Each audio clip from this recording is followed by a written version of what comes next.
Good morning बच्चों। Class 9th।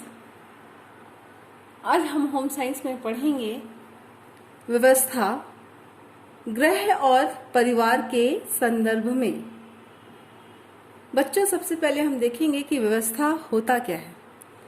व्यवस्था उचित प्रबंध को व्यवस्था कहते हैं, यानी मैनेजमेंट। उचित प्रबंध या वह मानसिक प्रक्रिया है जो योजना के रूप में प्रकट होती है।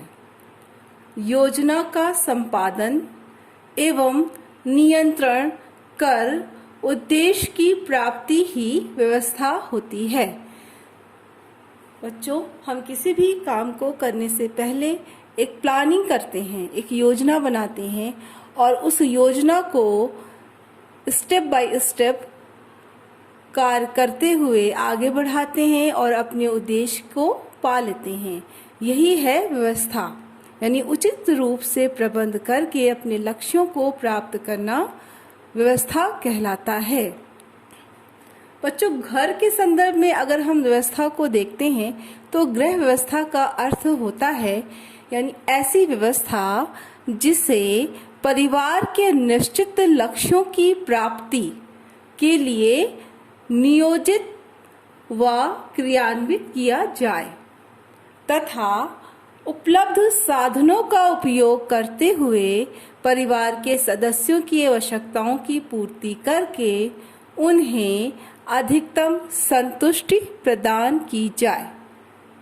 यह है गृह व्यवस्था का अर्थ। यानी गृह व्यवस्था उसे कहते हैं जिससे परिवार के निश्चित लक्ष्यों को उपलब्ध साधनों के आधार पर इस तरह से व्यवस्थित किया जाए जिससे हम अपने लक्ष्यों को प्राप्त कर सकें और परिवार के सदस्यों की आवश्यकताओं की पूर्ति कर सकें और उनको अधिक से अधिक संतुष्टि पहुंचा सकें।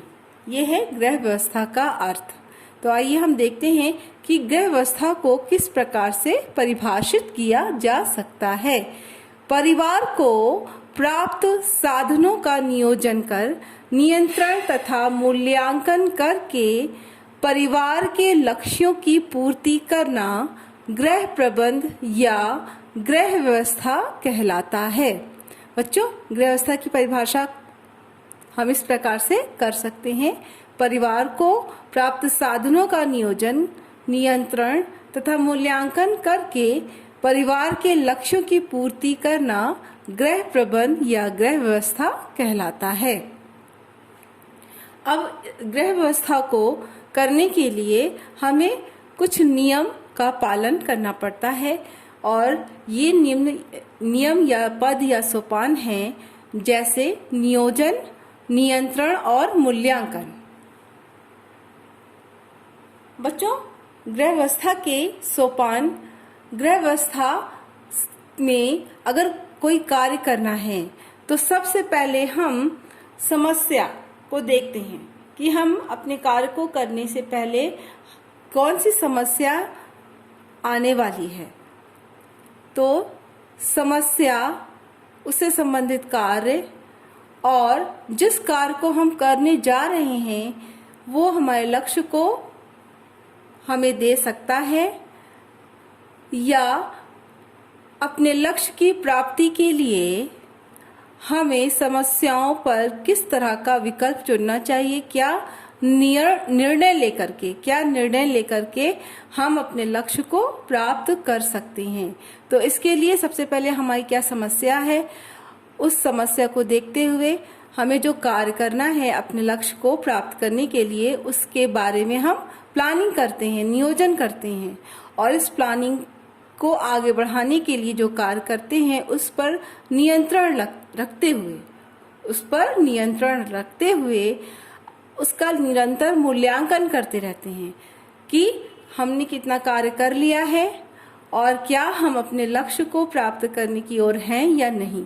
अगर कुछ परेशानियां आ रही हैं या अपने लक्ष्य को हम नहीं प्राप्त कर पा रहे हैं तो उन समस्याओं को, उन भूलों को सुधार के अगली समस्या पर सही निर्णय लेकर हम कार्यों का मूल्यांकन करते हुए अपने लक्ष्य को प्राप्त करते हैं।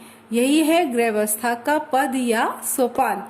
तो बच्चों, नियोजन, नियंत्रण और मूल्यांकन, ये 3 पद हैं जो गृह को व्यवस्थित करते हुए परिवार के सदस्यों की आवश्यकताओं की पूर्ति करवाते हैं।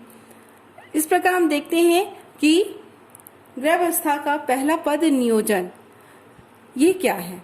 नियोजन का अर्थ होता है समस्या के समाधान के लिए सही विकल्प या उससे संबंधित योजना बनाना।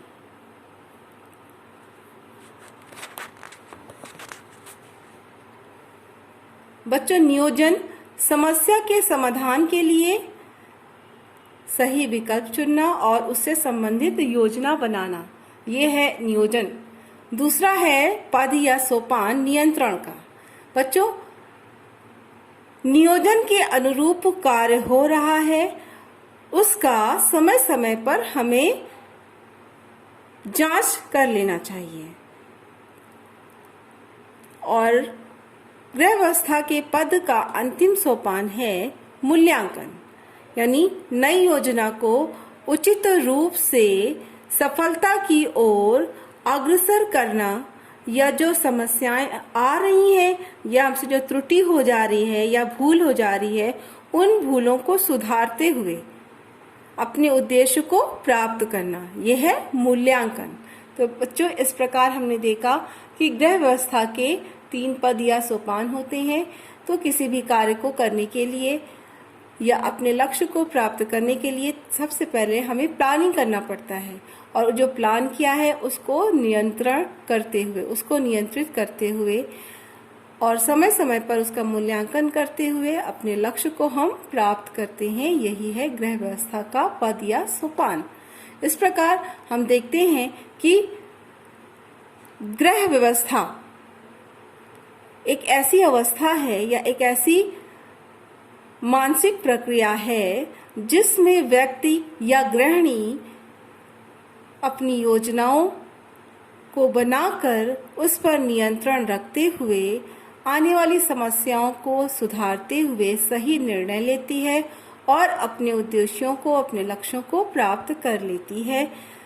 इस प्रकार गृह व्यवस्था में या गृह को व्यवस्थित करने में वो सफल हो जाती है। यानी एक सफल गृहिणी बनने के लिए हमें नियोजन का उचित नियंत्रण एवं सफलताओं का मूल्यांकन करते हुए घर को व्यवस्थित करना पड़ता है।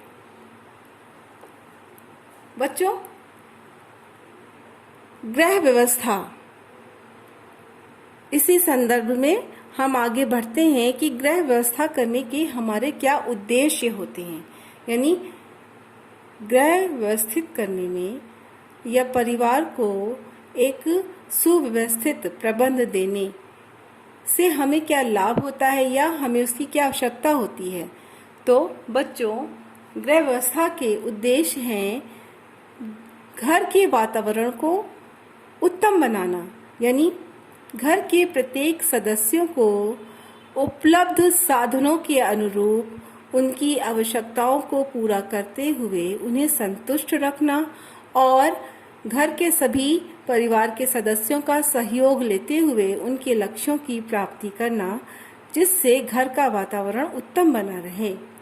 फिर बच्चों, दूसरा हम देखते हैं सर्वांगीण विकास, यानी गृह व्यवस्था कर लेने से बच्चों परिवार के सदस्यों का सर्वांगीण विकास कर सकते हैं हम। यानी एक कुशल गृहिणी का ये उद्देश्य होना चाहिए कि वह परिवार के प्रत्येक सदस्य का शारीरिक, मानसिक एवं आर्थिक विकास कर सके। तीसरा है पारिवारिक आय का विवेकपूर्ण व्यय, यानी हमारी सीमित आय है, हमारे पास जो साधन है आय के, उस आय में हम परिवार के प्रत्येक सदस्यों की आवश्यकताओं को पूरा करते हुए कुछ पैसा बचा लें, जिससे हमारा आगे का भविष्य सुरक्षित हो जाए और हमारी उन्नति हो सके। यही है एक सफल गृहिणी का कार्य, यानी अपने कार्यों को वो सफल बनाने के लिए उचित बजट तैयार करके घर के कार्यों को करे, ताकि वो गृह व्यवस्था को बनाए रखने में सफल हो सके। नेक्स्ट है बच्चों कार्य कुशलता, यानी यदि गृहिणी घर के प्रत्येक कार्य को करने के लिए कुशल है और व्यवस्थित ढंग से कार्य कर रही है तो वो अपने श्रम, धन और समय को बचाती है और परिवार के अन्य सदस्यों के विकास में सहयोग देती है। इतना ही नहीं, अगर वो अपने समय, श्रम और धन को बचा लेती है तो बच्चों वो अपने आप के लिए भी और परिवार के सदस्यों के लिए भी विश्राम के एवं मनोरंजन के साधन जुटा लेती है। इसके अतिरिक्त बच्चों उचित गृह व्यवस्था के द्वारा हम समाज सेवा भी कर सकते हैं। यदि अगर गृहिणी सफल है तो वह परिवार के सदस्यों की आवश्यकताओं को पूरा करते हुए समय, श्रम और धन की बचत करके दूसरों की भी मदद कर सकती है। कुछ समय बचा के अपने परिवार को लेकर बाहर घूमने जा सकती है या फिर दूसरों की मदद कर सकती है।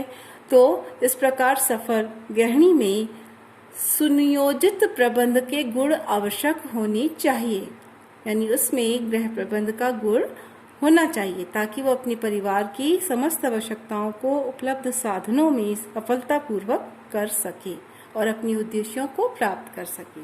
तो बच्चों आज के क्लास में हमने देखा कि व्यवस्था क्या है, यानी उचित प्रबंध व्यवस्था कहलाती है, और गृह व्यवस्था का क्या अर्थ है, उसकी परिभाषा क्या है। गृह व्यवस्था की परिभाषा है परिवार को प्राप्त साधनों का नियोजन, नियंत्रण एवं मूल्यांकन करके परिवार के लक्ष्यों की पूर्ति करना।